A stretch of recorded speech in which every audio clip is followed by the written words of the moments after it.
So when you work around with projects, you may bring in a lot of video clips and other media files right here. But you may go around and import them out from different locations on your computer, and you may not know where the original file is located.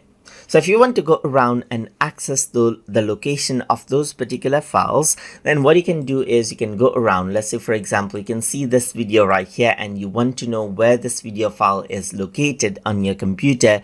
Then you can simply right click over here, and then over here you can see that open file location is an option.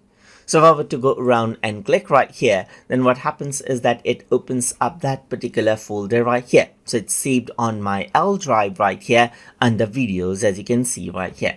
Let me just go around and close this and do the same for the image that I have right here. So I can simply right click and click on open file location, and then this is what you have. As you can see, it opens up that particular file location. Similarly, I can go around over here and right click and click on open file location right here. Then you can see that it opens up this particular location with the audio files right here.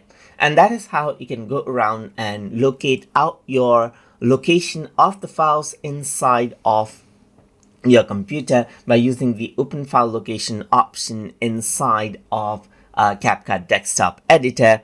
So hope you guys learned something as always. And as always, please like, comment, share, and subscribe.